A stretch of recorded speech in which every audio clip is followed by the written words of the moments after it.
할렐루야. 네. 방금 영상 광고 보신 것처럼 우리가 이제 해년마다 다니엘 기도회 때 그 연약한 교회들의 예배 환경을 우리가 돕기 위해서 해년마다 사랑의 TV, 그래서 지난해도 800대를 저희가 흘러보냈습니다. 그런데 이번에는 TV를 하지 않고 이제 컴퓨터가 없이도 인터넷만 들어오게 되면 좋은 화질의 영상으로 참여할 수 있기 때문에 이번에 우리 교회가 준비한 옷박스를 70명 이하의 교회들에게 저희들이 흘러보내려고 합니다. 그러니까 여러분들 적극적으로 참여하시게 되면 이번에 다니엘기도에 참여하는 많은 교회들이 좀 더 좋은 화질을 가지고 영상으로 다니엘기도에 참여할 수 있을 것 같습니다. 여러분들 적극적으로 참여를 해 주시기를 바랍니다. 우리 옆 사람과 인사하겠습니다. 이렇게 인사하겠습니다. 하나님이 역사의 주관자이십니다. 네. 저 오늘 하나님의 말씀을 보겠습니다. 이사야 41장 1절에서 4절까지입니다. 이사야 41장 1절에서 4절까지 말씀 우리 찾으신 줄 알고 함께 합독을 하겠습니다. 다 같이요. 손들아 내 앞에 잠잠하라. 민족들아 새롭게 하라. 가까이 나오라. 그리고 말하라. 우리가 서로 재판 자리에 가까이 나아가자. 누가 동방에서 사람을 일깨워서 공의로 그를 불러 자기 발 앞에 이르게 하였느냐. 열국을 그의 앞에 넘겨주며 그가 왕들을 다스리게 하되 그들이 그의 칼에 티끌 같게 그의 활에 불리는 촉이 같게 하며 그가 그들을 쫓아가서 그의 발로 가보지 못한 길을 안전히 지난다. 이 일을 누가 행하였느냐. 누가 이루었느냐. 누가 처음부터 만대를 불러내었느냐. 나 여호와라. 처음에도 나요. 나중에 있을 자에게도 내가 곧 그니라. 아멘. 기도하겠습니다. 하나님 아버지, 하루하루를 살아가는 것이 기적이요 하나님의 은혜입니다. 세상의 사람들은 운이라고 말하고 또 그것을 당연하다고 말하지만 우리는 내가 일어나 걸을 수 있고 말할 수 있고 하나님을 예배할 수 있는 이 모든 것이 하나님이 내게 주신 주님의 은혜임을 깨닫고 감사를 드립니다. 하나님의 은혜가 아니면 살아갈 수가 없는 하나님의 백성들이 오늘 또 이 예배 자리에 나와서 복의 근원이 되신 우리 하나님, 보좌에 앉으신 우리 하나님을 예배합니다. 우리 예배를 기쁘게 받으시고 이 예배 가운데 좌정하시고 우리들을 다스려 주시며 우리를 진리 가운데로 인도하여 주옵소서. 예배는 드림이기에 이 시간 내 몸을 드리고 내 마음을 드리고 그리고 이 시간에는 귀한 물질을 드려서 우리 주님을 경배합니다. 하나님께로 가까이 나가기를 원하고 선포되는 말씀 앞에 내 영혼이 믿음으로 반응해서 합당한 열매를 꼭 맺게 하여 주옵소서. 귀한 물질을 드리는 우리 성도들의 삶 속에 영혼이 잘된 같이 범사가 잘되고 강건한 영육간의 강건한 은혜를 허락하여 주옵소서. 예수님의 이름으로 기도합니다. 아멘. 오늘은 역사의 주관자이신 하나님에 관해서 함께 나누도록 하겠습니다. 오늘 본문은 역사의 주관자이신 하나님이 열방을 하나님의 법정에 소환하여 송사하는 형식으로 진행이 되고 있습니다. 자, 우리 1절의 말씀을 함께 읽겠습니다. 다 같이요. 섬들아 내 앞에 잠잠하라. 민족들아 힘을 새롭게 하라. 가까이 나오라. 그리고 말하라. 우리가 서로 재판 자리에 가까이 나가자. 자, 여기 1절에 나오는 섬들과 민족들은요, 어떤 특별한 민족 섬을 말하는 것이 아니라 온 세상과 열방을 가리키는 말입니다. 그러니까 하나님은 지금 온 세상과 열방을 향해서 명령하십니다. 그러면 온 세상과 열방을 향한 하나님의 명령이 무엇입니까? 우리가 서로 재판의 자리에 나아가자입니다. 함께 재판의 자리에 나아가자라고 말씀하십니다. 하나님은 온 세상과 열방을 하나님의 법정으로 소환하시고 함께 재판의 자리에 나가서 함께 판결을 받아보자 라고 말씀하십니다.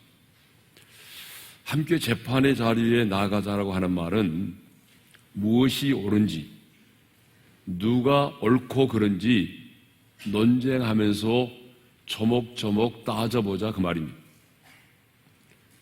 너희 열방들이 각각의 신을 섬기고 있는데 참신은 누구이며 이 세상의 역사를 주관하시는 분이 누구인지 따져보자는 것입니다. 그러니까 하나님께서 열방과 민족을 재판의 자리에 부르신 것은 실제로 하나님 자신이 재판을 받으시겠다는 그런 말씀이 아니고 그들이 섬기고 있는 우상들의 헛됨을 드러내시고 하나님 자신만이 온 세상을 통치하시며 역사의 주관자이심을 분명히 하기 위함인 것입니다. 열방을 하나님의 법정으로 소환하신 하나님은 이제 하나님 자신이 온 세상을 다스리시며 역사의 주관자이심을 친히 진술을 하십니다. 먼저 하나님은 온 세상을 통치하며 다스리시기 위해서 하나님이 친히 세우실 한 종에 대하여 말씀을 하십니다. 그렇다면 하나님께서 바벨론 제국을 무너뜨리기 위해서 세우실 한 종은 누구일까요? 2절을 보게 되면 동방에서의 한 사람이라고 소개하고 있습니다. 자, 우리 2절의 말씀을 읽겠습니다. 다 같이요. 누가 동방에서 사람을 일깨워서 공의로 그를 불러 자기 발 앞에 이르게 하였느냐. 역사의 주관자가 되시는 하나님께서 바벨론 제국을 무너뜨리기 위하여 세우실 동방에서의 한 사람은 바사, 곧 페르시아 왕국의 고레스를 말합니다. 그런데 하나님께서 동방에서의 사람을 일깨웠다라고 말하고 있습니다. 일깨웠다라고 하는 말은 선동하였다, 감동하였다 그 말입니다. 그리고 그를 불러서 자기 발 앞에 이르게 했다라고 말씀하십니다. 무슨 말입니까? 하나님께서 고레스를 감동시켜서 하나님의 공의의 뜻, 자신의 뜻을 이루기 위하여 친히 앞으로 불러내었다 그 말입니다. 그러니까 하나님께서 고레스라는 사람에게 감동을 주어서 하나님의 공의를 이루기 위해서 그를 자기의 발 앞으로 불러내었다. 하나님이 그를 불렀다 그 말이죠. 그리고 2절 하반절에 보게 되면 더 나아가서 하나님께서 많은 열국을 그 앞에 넘겨주고 그 왕들을 다스리게 하실 것이라고 말씀하고 있습니다. 자, 2절 중반절의 말씀을 읽겠습니다. 다 같이요. 열국을 그의 앞에 넘겨주며 그가 왕들을 다스리게 하되, 여기서 그는 누구죠? 바로 고레스죠. 그러니까 하나님께서 열국을 고레스 앞에 넘겨주고 또 고레스가 왕들을 다스리게 하실 것이다 라고 하는 말씀입니다. 다시 말하면 고레스를 고대 근동의 통치자로 세우실 것이다 이렇게 말씀하고 있습니다. 여러분, 아직 고레스는 태어나지도 않았습니다. 고레스 탄생 150년 전입니다 지금. 그런데 하나님은 이미 고레스라는 사람을 이름까지 언급하시면서 그를 통해서 하나님께서 어떤 일을 행하실 것인지를 말씀하고 있습니다. 2절 하반절의 말씀을 읽겠습니다. 시작.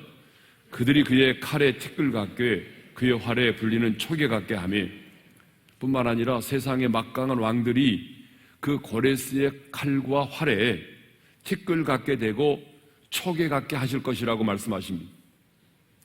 여러 왕들이 고레스 앞에서 흙먼지처럼, 그리고 바람에 불려 날리는 왕겨처럼 될 것이다라고 하나님 말씀하십니다. 한마디로 여러 왕들이 이 고레스라는 사람 앞에서 무력하게 꺾이고 말 것이라는 것입니다. 그렇다면 고레스는 누구입니까? 한 시대에 하나님의 손에 붙들림 받아서 쓰임을 받았던 이 고레스는 누구입니까? 고레스는 BC 559년에 고대 페르시아의 도성인 안산의 왕으로 등극한 인물입니다. 그가 왕으로 오를 무렵에 페르시아는 여러분 성경에 나오는 메대 왕국의 속국이었습니다.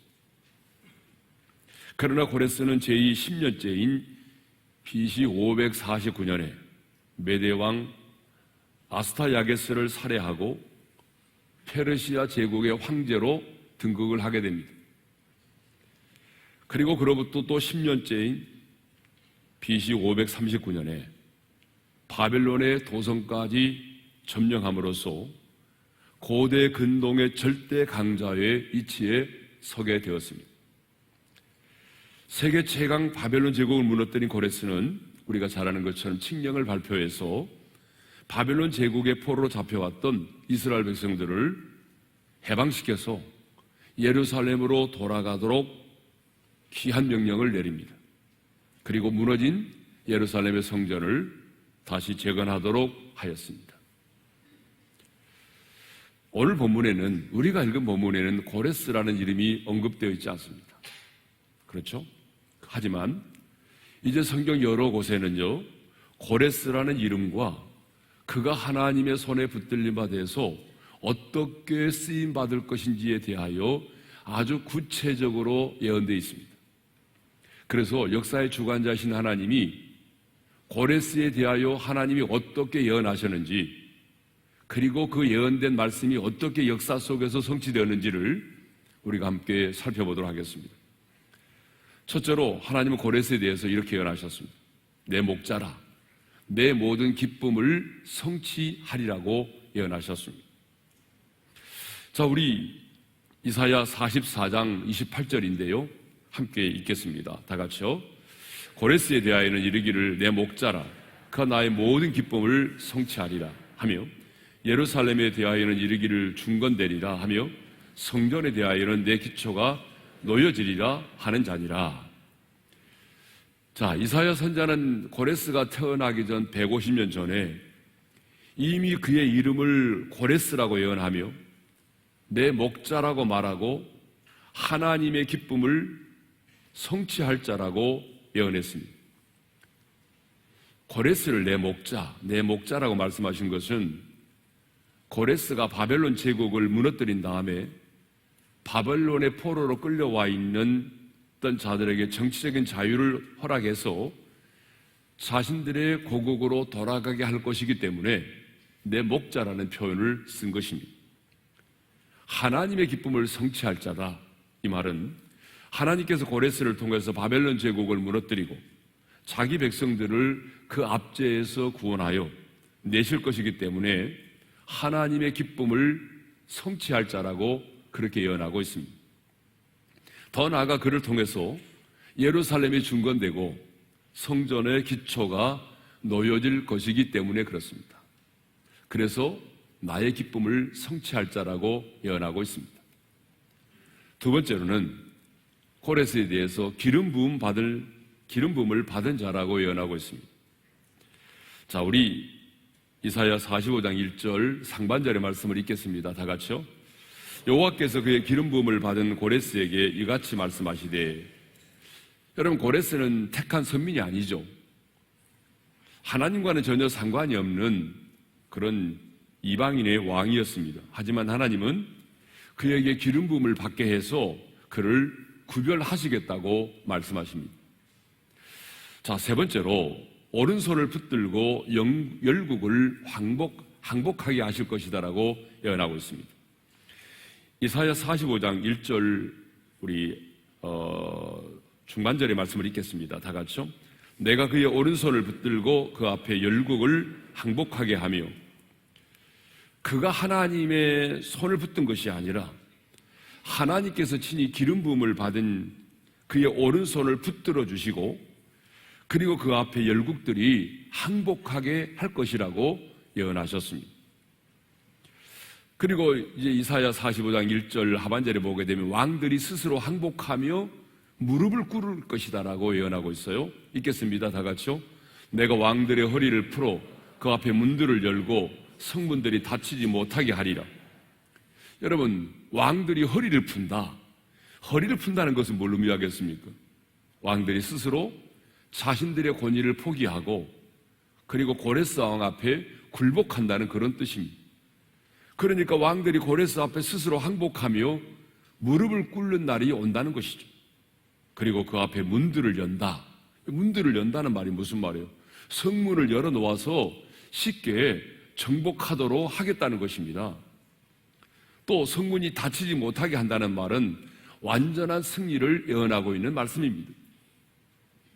다섯 번째로 평화적인 방법으로 바벨론을 정복하게 할 것이다.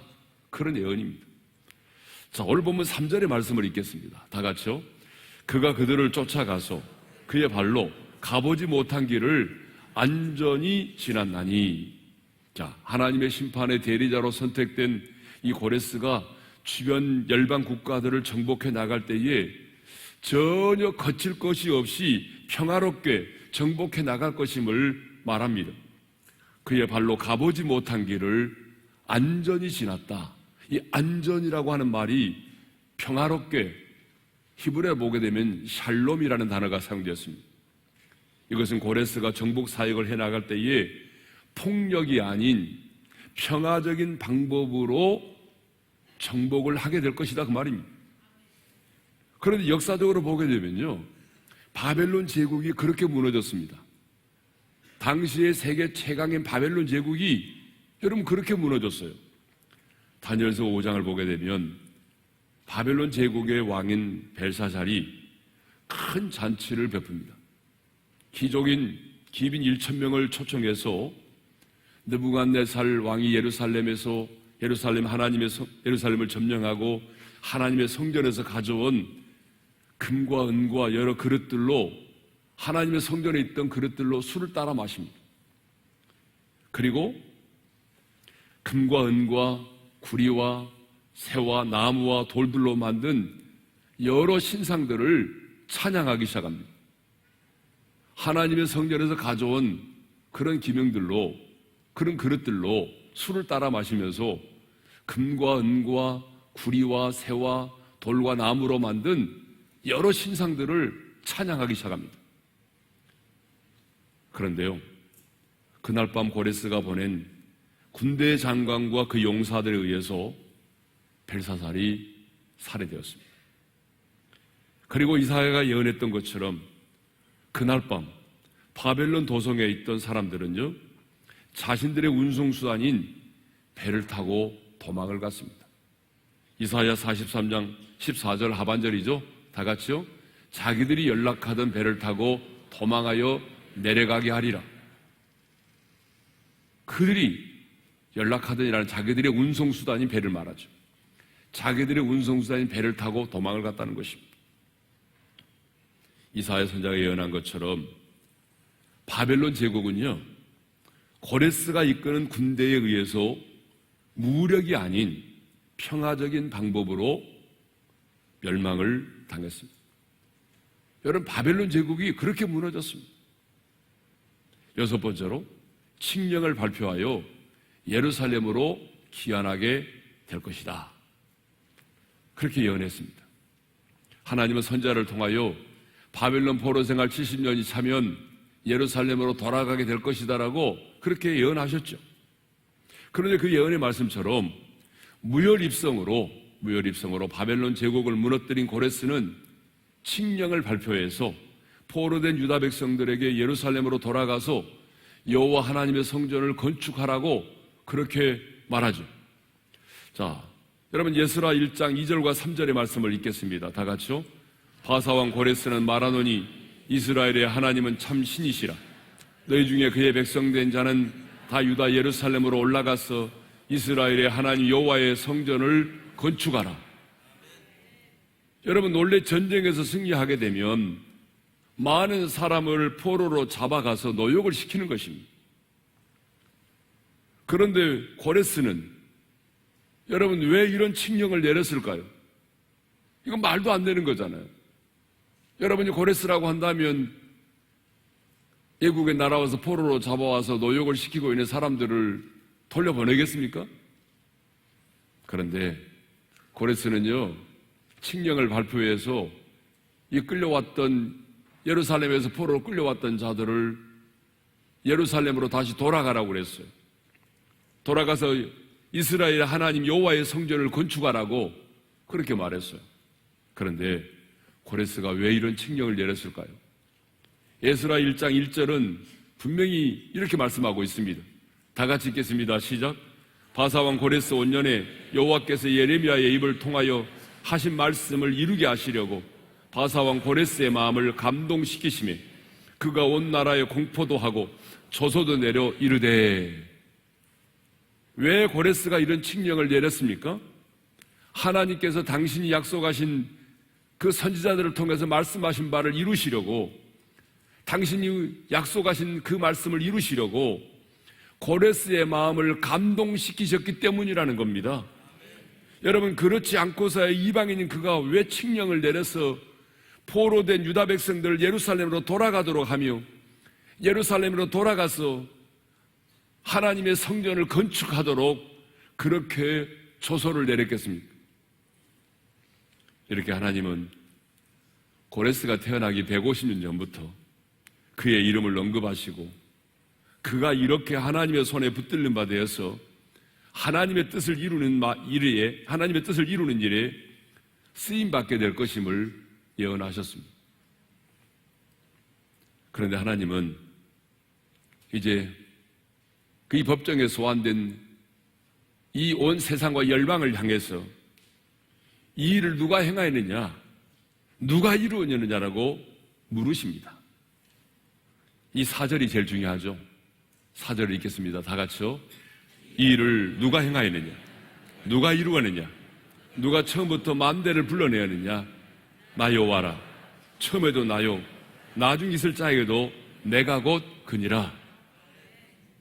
누가 고레스를 이 세상에 태어나게 했고 누가 이 고레스를 준비시켰느냐, 누가 그의 오른손을 붙들고 이 열국을 항복하게 하였느냐, 누가 열왕들이 스스로 항복하며 그 앞에 무릎을 꿇게 하였느냐, 누가 무력이 아닌 평화적인 방법으로 저 바벨론 제국을 무너뜨렸느냐, 누가 고레스의 마음에 감동을 주어서 포로된 유다 백성들을 예루살렘으로 돌아가게 하고 성전을 건축하게 하였느냐, 누가 이 일을 행하였느냐, 이 일을 누가 이루었느냐. 그렇게 온 세상과 열방을 향하여 물으십니다. 누가 이 일을 행하였느냐, 누가 이 일을 이루었느냐. 그리고 스스로 나 여호와가 이 모든 일을 이루셨다라고 말씀하십니다. 다시 한번 4절의 말씀을 읽겠습니다. 시작. 이 일을 누가 행하였느냐, 누가 이루었느냐, 누가 처음부터 만대를 불러내었느냐. 나 여호와라. 처음에도 나요, 나중에 있을 자에게도 내가 곧 그니라. 하나님께서 스스로 던진 질문에 하나님께서 스스로 대답하십니다. 나 여호와라. 누가 이를 이루었느냐, 누가 이루었느냐, 누가 이를 행하였느냐 물으신 다음에 우리 하나님 스스로 나 여호와라. 다른 누가 아닌 하나님 자신이 이 모든 일을 이루셨다는 것입니다. 여러분, 사실 고레스가 세계 최강 바벨론 제국을 무너뜨린다고 하는 것은 이건 있을 수가 없는 일입니다. 당시 페르시아는 바벨론 동쪽에 위치한 작은 나라로서 바벨론의 적수가 될 수가 없었습니다. 그런데 고레스가 이끄는 페르시아는 자기보다 훨씬 강한 이 메대를 합병하고 나중에는 바벨론까지 무혈 입성해서 당시의 세계 최강인 바벨론 제국을 무너뜨렸습니다.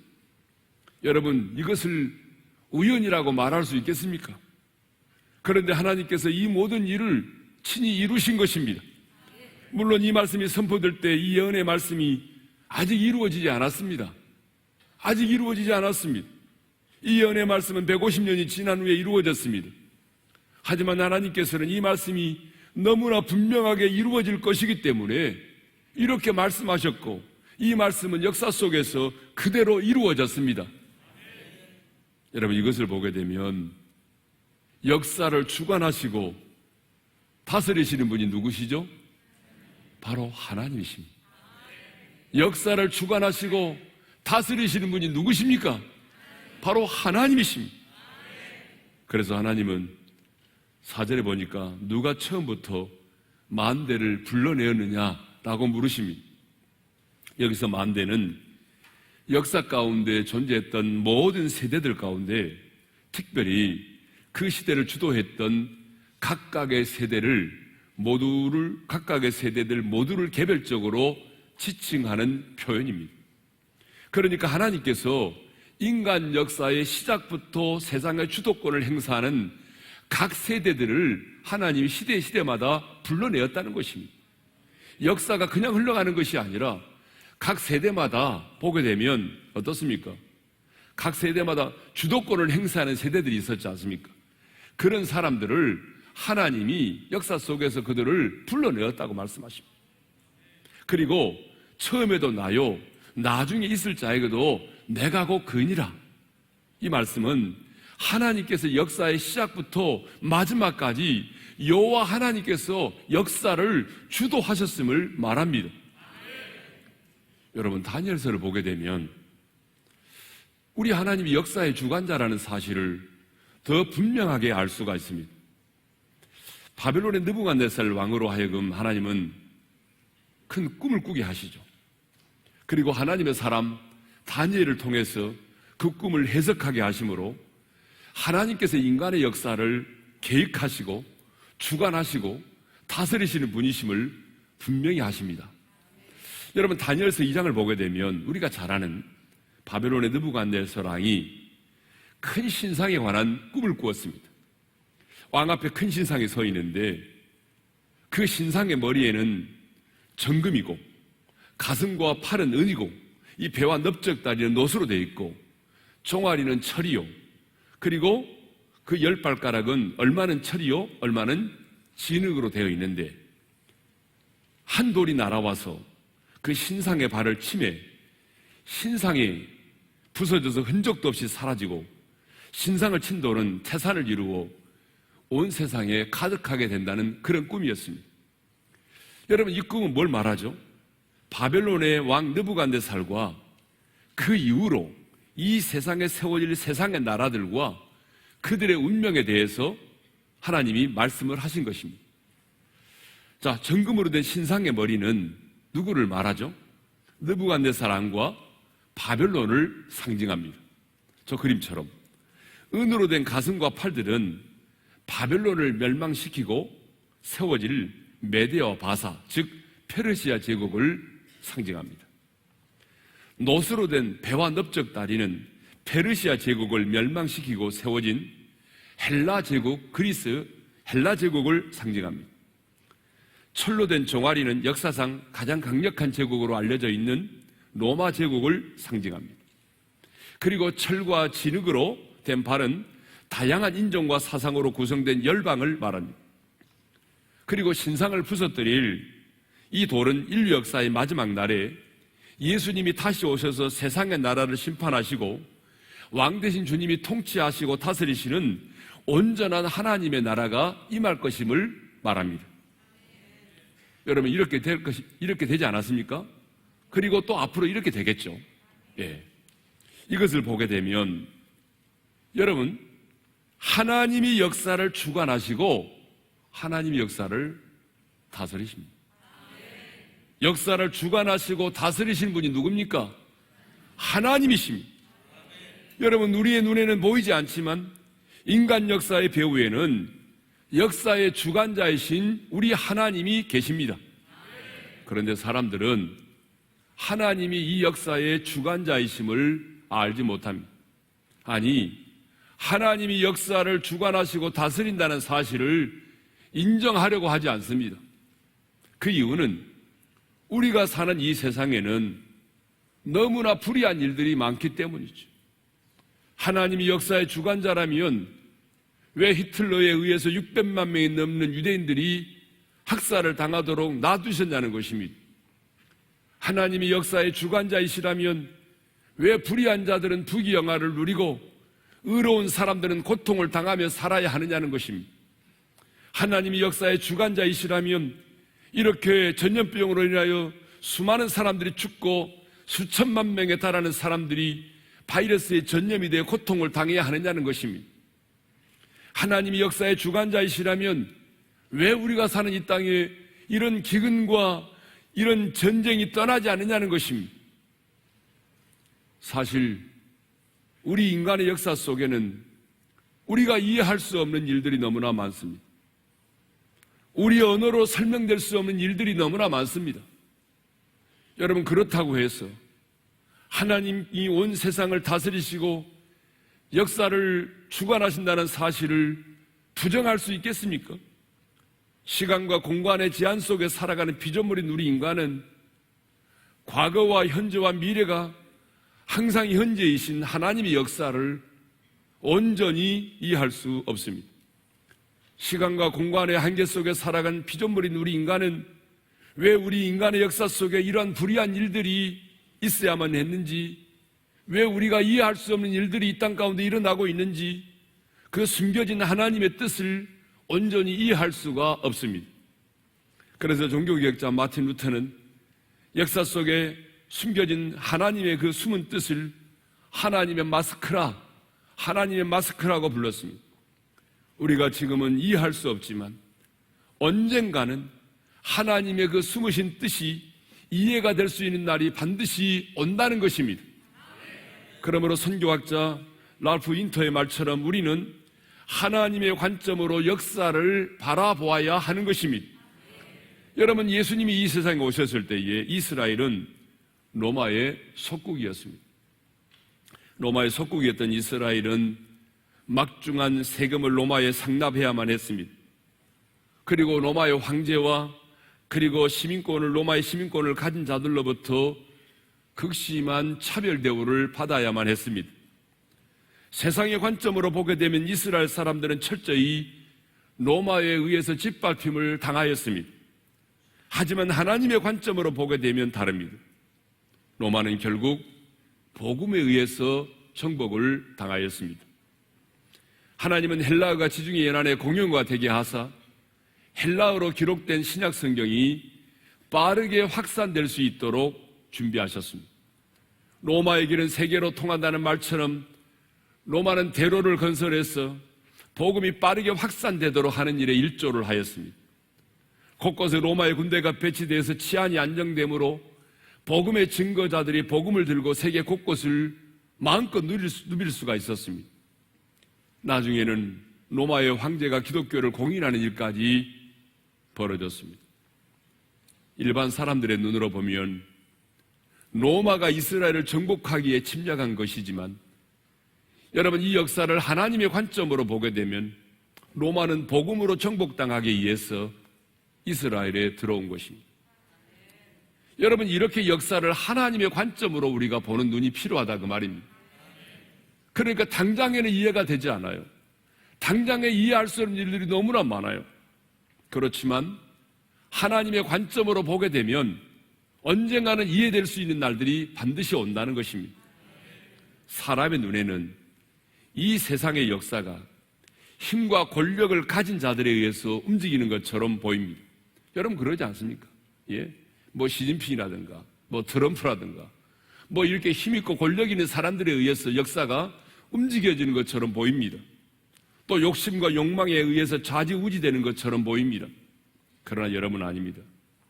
인류 역사는 분명한 시작과 함께 하나님이 설정하신 하나님의 목표를 향하여 나아가고 있습니다. 여러분, 우리가 보기에는 하나님께서 침묵하시는 것 같지만 하나님은 지금도 역사의 주관자가 되셔서 자신의 나라를 이루어가고 계십니다. 하나님은 택한 자들만이 아니라 여러분, 열방의 세계도 주관하시고 다스리고 계십니다. 하나님은 이스라엘의 역사 속에만 역사하시는 분이 아니셨습니다. 온 열방과 세계 가운데도 하나님은 역사를 하셨습니다. 아니, 우리 하나님은 인간의 역사의 한복판에서 열방만이 아니라 저와 여러분의 인생도 주관하고 다스리고 계신다는 것입니다. 역사만 주관하시는 분이 아니라 여러분, 저와 여러분의 한 사람 한 사람의 인생도 하나님이 관심을 가지시고 하나님께서 다스리고 계신다는 것입니다.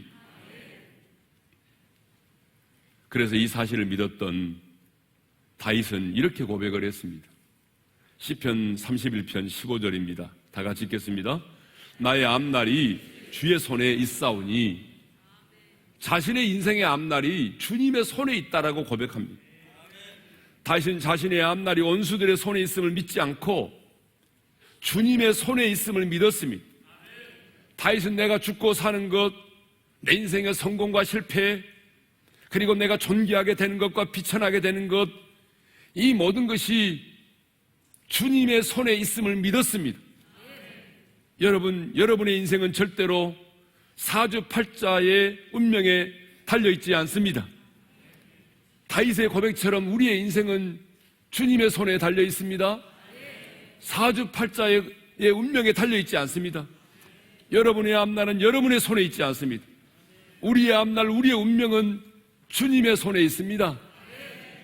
하나님의 사람 요셉도 자신의 인생이 하나님의 손 안에 있음을 믿었습니다. 그래서 자신을 죽이려고 했고 자신을 애굽에서 팔아버린 그 형들을 만나게 되었을 때에, 그렇죠? 이런 놀라운 고백을 했습니다. 창세기 50장 20절의 말씀입니다. 읽겠습니다. 다 같이요. 당신들은 나를 해하려 하였으나 하나님은 그것을 선으로 바꾸사 오늘과 같이 많은 백성의 생명을 구원하게 하시려 하셨나니. 여러분, 요셉도 처음에는 자신의 인생 가운데 일어나는 일들이 이해가 되지 않았을 것입니다. 형들이 자신을 미워하고 자신들을 죽이려고 하고, 그래서 그 동굴에 져넣고 나중에는 애굽의 종으로 팔아버리고, 그리고 보디발의 집에서 유혹을 물리쳤는데 억울하게 누명을 쓰고 감옥까지 갇혔습니다. 자신의 인생 가운데 일어나는 일들이 이해가 되지 않았을 것입니다. 내가 왜 애굽의 종으로 팔려와야 되는가? 나는 왜 형들에게 이런 미움을 받아야 되는가? 나는 왜 이렇게 억울하고 누명을 쓰고 감옥까지 들어와야 되는가? 여러분, 이해가 되지 않았을 수도 있습니다. 그렇지만 그는 깨달았습니다. 나의 인생이, 내 삶을 주관하시는 하나님의 손에 있다는 것을, 아니, 전능하신 하나님은 하나님을 사랑하는 자에게 모든 것이 합력하여 선을 이룬다는 사실을 깨달은 것이죠. 그래서 형들을 만났을 때에 당신들은 나를 해하려 했지만 하나님은 그것을 선으로 바꾸사 오늘과 같이 많은 백성의 생명을 구원하게 하시려 하셨다고 고백을 했습니다. 형들이 나를 애굽으로 판 것이 아니라 하나님이 나를 애굽으로 보내서 먼저 이렇게 백성의 생명을 구원하게 했다라고 고백을 하지 않습니까? 하나님은 역사의 주관자이십니다. 여러분, 이 역사가 그냥 흘러가는 것이 아닙니다. 이 역사를 주관하시고 다스리신 분이 누굽니까? 하나님이십니다. 하나님은 역사의 주관자이십니다. 뿐만 아니라 여러분 한 사람 한 사람의 인생도 주관하시고 다스리시는 분이십니다. 정말 여러분이 하나님께 속한 사람이라면 여러분의 인생은 주의 손에 있습니다. 우리 눈에 보이지 않아도 주께서 우리를 위하여 끊임없이 일하신다는 사실을 잊지 않기를 바랍니다. 이 시간 우리 찬양하겠습니다. 날이 저물어 갈 때, 빈들에서 걸을 때, 그때가 하나님의 때. 그렇지만 중요한 것은 주님이 나를 위해서 일하신다는 사실입니다. 함께 찬양하겠습니다. 날이 저물어 갈 때, 빈들에서 걸을 때, 그때가 하나님의 때. 내 힘으로 안 될 때, 빈손으로 걸을 때, 내가 고백해 여호와 이래. 주가 일하시네, 주가 일하시네.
마음에 새기며 기도하겠습니다.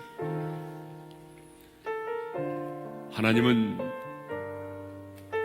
온 세상과 열방을 당신의 법정에 소환해서 하나님이 친히 진술하십니다. 이 세상의 역사를 주관하는 이가 누구냐? 그러면서 한 사람을 대한 말씀을 하십니다. 바로 고레스입니다. 하나님께서 동방에서 한 사람을 세우셨는데 그가 바로 고레스입니다.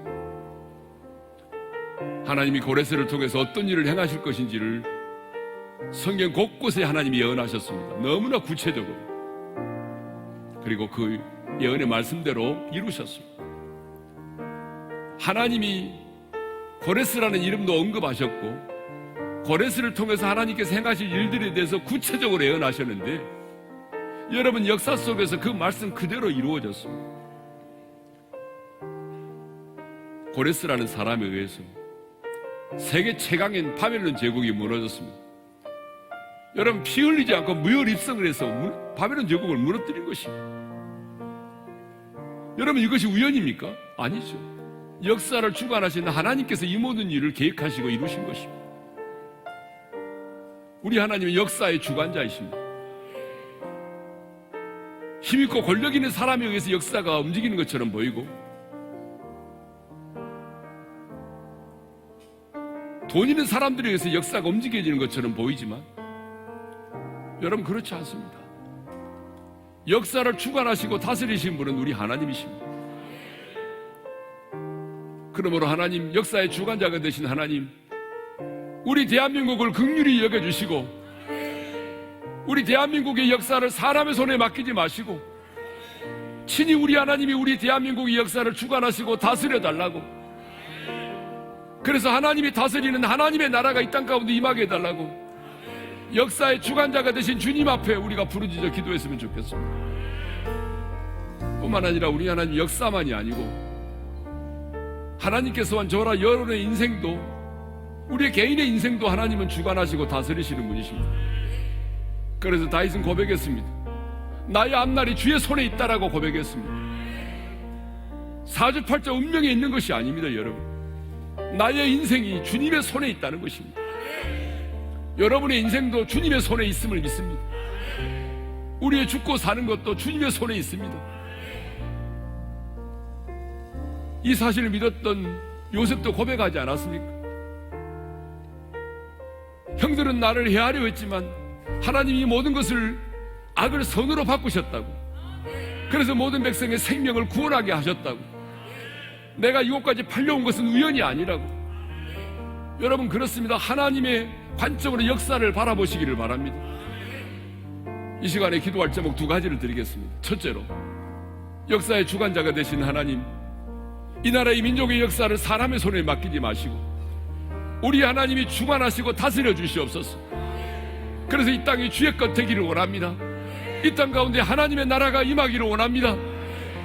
두 번째 기도의 제목입니다. 주님, 내 인생의 주관자가 되신 주님, 나의 앞날이 주님의 손에 있음을 믿습니다. 하나님의 눈으로 하나님의 일하심을 바라보게 도와주옵소서. 하나님께서 내 인생 가운데 일하고 계심을 내가 믿습니다.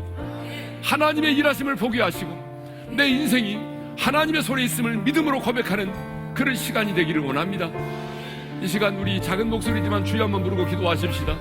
주여, 우리 아버지 하나님 감사합니다. 오늘 이 시간 우리에게 역사의 주관자가 되시는 하나님이 어떤 분이신가를 깨닫게 해주신 것을 감사합니다. 하나님, 하나님의 법정에 열방들을 부르시고 그리고 하나님께서 친히 세우신 한 종에 대하여 말씀하셨습니다.